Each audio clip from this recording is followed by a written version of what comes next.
Yeah, right? That's a nice little twist on that. I like that. Someone in the chat asked, do you think Somal Hard could be us going to find a sail? I feel like they would do that in the main story. Yeah. Or if it was bits that. of her. I mean, could they kind of pull a quick left on us and have both of the dungeons connected to the storyline? I hope. Or maybe connect this dungeon to the Warring Triad? No. Oh. No way. I mean, I know that they've got to expand the role of the Garleans in a hurry. Don't get me wrong. The Warring Triad is going to have a really compelling ending because it's got to be part of what compels us into Stormblood. No, I don't think so. You don't think so? I'm pretty sure that the Warring Triad is just going to be its own separate little bubble, and everything's going to be wrapped up in there, and it's not going to have any correlation to the main storyline quest because you don't have to do it right now. I mean, there is no requirement to actually do it. That's true. That is true. I don't know. It would just be cool if they unified everything like that. Oh, it would be cool, but I'm not predicting that. Yeah, because I guess with in 2.0 the primals were all connected into the main storyline. This time they've taken their primals outside of it. Ugh. Why would we bring back Ysayle, by the way? Because everyone has a boner for Ysayle. Yeah, I know, but I mean, like it's SE. Yeah, but it's kind of getting. I mean, it's getting really old, and I think that they're aware of that. They're aware of setting narrative patterns. I don't think that we're going to see a resurrection for a while Because no one can die. Well, Heroes never die. Ysayle was a hero. Okay. Chat savage him, please. Please, that'd be great. Because you care. I don't. I don't. I don't. But I don't know. I'm with you though. I really don't want them to bring anyone else back. If you're dead, you're dead. Give me some meaning to death. Yeah, but that's the thing is that to have meaning to death, like all of your characters can't die too. You know what I mean? Like this isn't, for as much as we did praise the end of 2.5 for being kind of Game of Thrones-ish, someone, I think it was you, Ascali, had said something really important on a previous episode where you were like, look, if they do that again, we're expecting that kind of thing. Like they've got to up the ante a little bit. Mm-hmm. And they did. Like we've seen them up the ante very successfully in the transition from 1.0 to 2.0. And I think that that's sort of like what we're going to see. It's not going to be a calamity, but it's going to be something that ups the stakes. Like if you think about it, the Bahamut event was very large scale. It was something that impacted the entire realm, the entirety of the realm, right? And the events that ended 2.5 that started 3.0, they were very small. They were very personal to us, like to the Warrior of Light specifically, whether it's the disbanding of the Scions or the unraveling of the political structure in Ul'dah. Like they were earth-shattering events, but they were also very small. It was micro, and they focused very much on the character building. So I think that we have to kind of sort of like reset our expectations for something that's going to, I think, be a lot larger. Something bigger. Yeah, the scale of it is going to be a lot larger. The threat moving into 4.0 is, it has to be larger because, and again, they did it very well with 2.0 to 3.0 because they knew, look, we can't outdo Bahamut. How do we effectively pull something compelling out of the narrative from 2.0 to 3.0?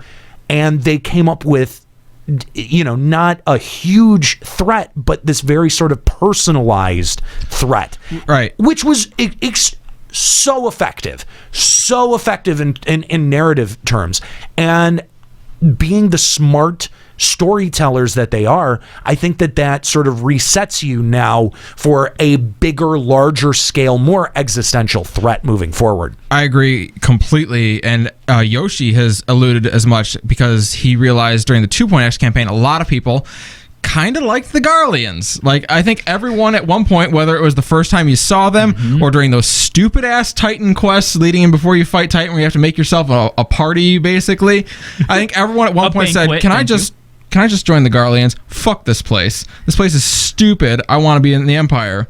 And he has really gone out of his way to say, you will not feel that way anymore. Yeah. And I think you're right. It has to be something major that's going to mobilize the whole of Eorzea against the Garleans. First to go take back Ala Mhigo, and then eventually with 5.0 to push up into Garlemald and say, fuck you guys. Do you guys think that we're going to see Xenos play his hand at all in... Yes. I think we will know who Xenos is before Stormblood. Really? Oh, yeah.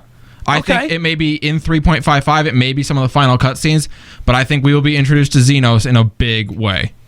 Yeah, because I think that there's got to be something that sort of sets him apart, even in terms of a Garlean. Like I'm sort of, you know, the Garleans are very cutthroat, and you see the.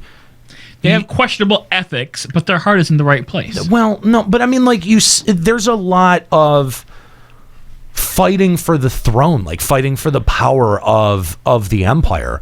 And if I'm not mistaken, the last couple of emperors have been assassinated, haven't they? I believe so. I'm pretty sure that they have. So I'm kind of curious what, you know, because you're right. Yoshi P has said, like, what Xenos does, you're not going to sympathize with him at all.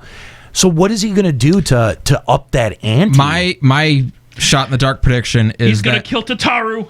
No, my prediction is he's going to catch and execute Alphino, and Alicea is going to move into kind of the Alphino role in Stormblood. But that's that's playing at like the personal aspect the of the micro whole thing. level. Yeah, that's sort of the micro level. I think that he's got to do something that's so big that it would almost be considered a calamity if it wasn't at directly the hands of a Garlean, right? Like Something you like look, almost wiping out all of Gridania. Right. Like the shroud is gone. right? Like for example, you know, when you look at the calamity and who's responsible, yes, you know, the White Raven receives a lot of the credit for the Meteor project, but at the end of the day, everyone pins that on Bahamut. Like it's that's squarely on Bahamut's shoulders, right? Like it wasn't Nail that was directly responsible for the destruction, right? Like he wasn't the entity, but imagine, I mean, like, and he had done some really kind of fucked up stuff before that, yeah. like, you know, wiping entire cities off the map and all this other shit. But like, yeah, it's got to it's really got to turn up to like the next level. So how do you do that without deleting a zone effectively? What's an area that is populated but not used yet? Mordona. Or yet? Yet, yeah. Pop. Like in the game or in the lore? Yeah. It's like we know that there are people there, but we haven't gone there. It's not like someplace. It's not a zone that we can go to. It's not a dungeon that we can go to. And somewhere we would actually care about? Yeah. Yeah. I mean, it's pure speculation. I got it. What? We find the tribe of the Vera in the Shroud, and as we're about to enlist them into the Eorzean Alliance, he comes along and genocides them all. And now nobody likes him because now we don't have bunny girls. I don't know, man. I mean, you know, when you, because I've been again reading up on a lot of the lore, specifically around, you know, a lot of the calamities. You know what I mean? Like dude, people have done some really fucked up stuff, and I'm just not sure what exactly Xenos could do as one man to really make him that hateable. You know, like Yoshi P was very clear. You're gonna fucking hate him. Yeah. Well, I mean, like, I don't think like him doing like a big calamity thing, because like I don't think anyone hates Bahamut. The characters in the game hate Bahamut, but no one like personally has a vendetta against That's Bahamut true. for the calamity they cause. It is those small personal things that actually drive the players to hate. Like, it's the things that affect our character specifically, or our interpretation of the story specifically. That's what drives players to hate someone. That's true. Not the characters in game. The only Now, thing, that said, someone point out that executing Alphino might actually gain him a lot of fans, so it may not be that. the only thing that I can think of, which I don't think they will actually do, is him having the Garleans sit down with the world leaders, and we're sowing for peace. We're gonna give back all of Eorzea to you because something big is going to happen. We need to prepare for this. And oops, you're all dead now because I'm the Empire and I betray you all. You But said like he murders all the He murders Leaders? the Sultana again. He murders Connie Senna and Merlwyb. Connie Senna and the Mithra. Well, Nico will be pissed. I don't know. I don't see that. I don't see that happening in Square Enix's game is the thing, No. which really makes me sad No. because I want to feel like anything can happen. It does, I just to give him a little bit of credit, it does sort of feel right now like anything could happen.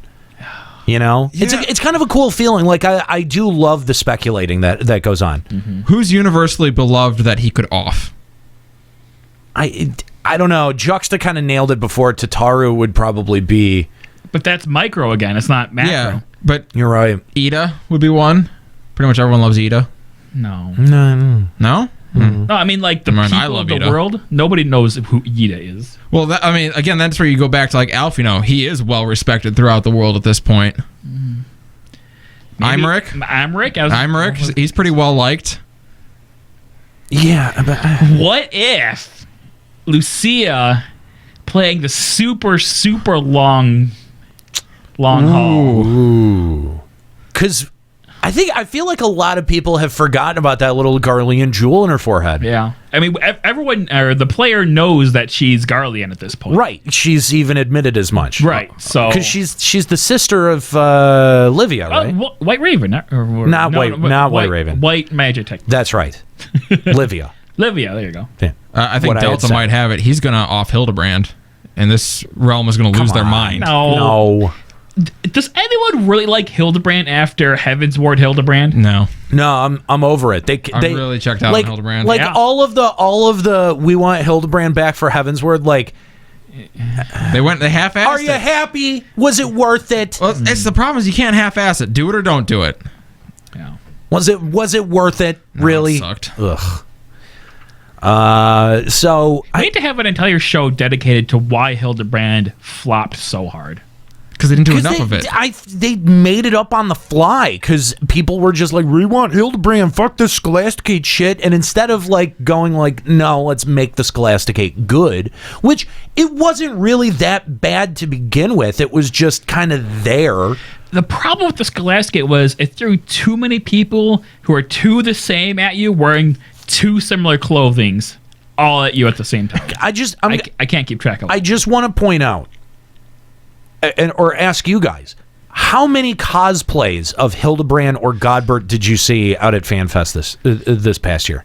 One or two? Yeah, the one who's Not on stage. many. I think 4 total. Yeah, not many. Yeah. 2014, they were fucking everywhere. This year That- was all about bards, yo. I think that tells you something about how people feel about the character. Like, Heaven's Word bummed people out for Hildebrand. Like, I think we're good on that for a while, Square Enix. Just saying. No, we're good on Heaven's Ward Hildebrand. I want them to return to 2.0. Oh, fuck off. Just do something else. Do you know what actually could unite Eorzea against Garlemald? What I think the only person they could actually kill who would actually unite Eorzea against Garlemald? Who? It's you. The Warrior of Light. The Warrior of Light. That's the only thing I think that would actually get all of Eorzea pissed. Okay. I don't know how you would do that from a storytelling perspective, but that's the only person I can, like, who else is universally beloved in Eorzea right now? No one. Yeah, because for so many reasons, I don't see that working at all. For like a Especially lot, when you show up later, you're Yeah? like, so? yeah, for a lot of reasons. Well, I no, don't see that's that working. obvious. We're primals, remember? We are summoned by the hearts of all Eorzeans to be the bastion of light and the hero that they need. I don't think that's right. Maybe they're going to put out a cartoon show that features Heidelin prominently, and we're going to get real offended by it. I see what you did there. Yeah. I get that.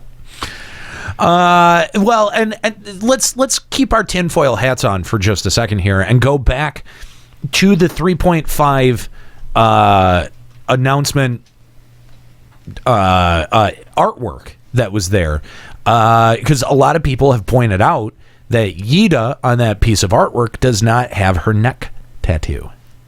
What do you think that's all about? Oh God, Nika's gonna be unbearable. What do you think that's all about? Clearly, the tattoo is a magical mark, and hers is not an official one. It's just something to hide her, and she's going to throw it away because she doesn't need it anymore because she's going out back into the open. And therefore, Lady in Red is once again Yida. That's juxtaposition. Juxta's always right. Isn't that what Nika thought it was?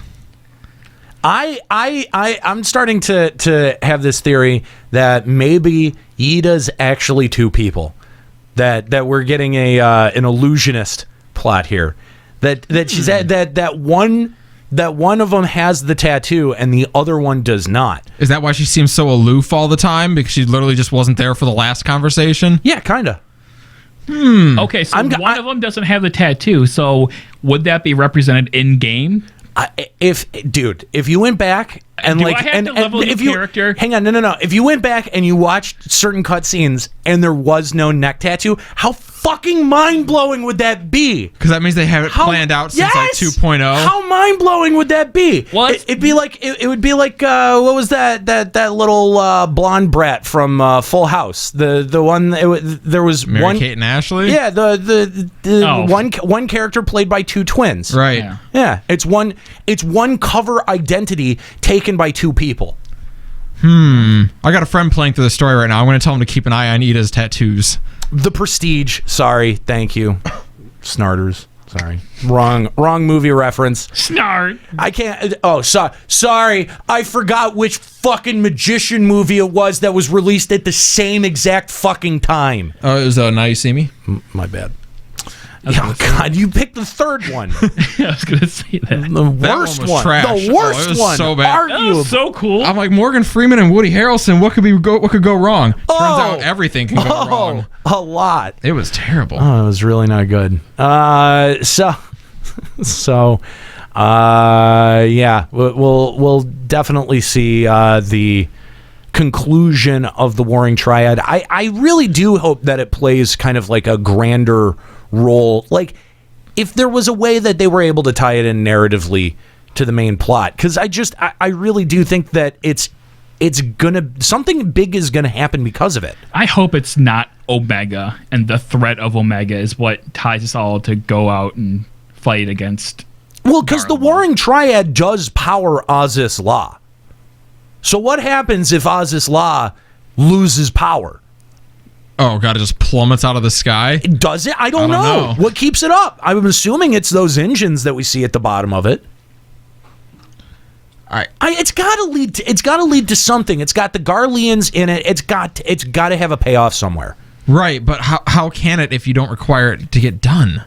Do you just, is it kind of like when you re-meet with Alice, if you haven't done Coil, you just hear about something that happened up in the north? Well, but there are story versions of it to have you clear it. Like, the easy versions are not a huge challenge or a big ask. I think if going into 3.55, the prerequisite is that you had all of the MSQ done and that storyline done, that then they could kind of meaningfully unify the two, and you'd have a big, just a massive event moving forward into 3.55. That'd be interesting, coming from like a perspective of how they're dividing up their content. Like, you're not required to do it. You can do it at whatever pace you want, but you have to have it done by this time. Right. That'd be interesting, actually. Right.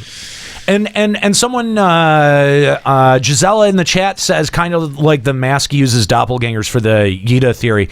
I think actually like the mask having that character there sets you up as a way to expose the fact that Yida is actually two people, because he's doing the same thing.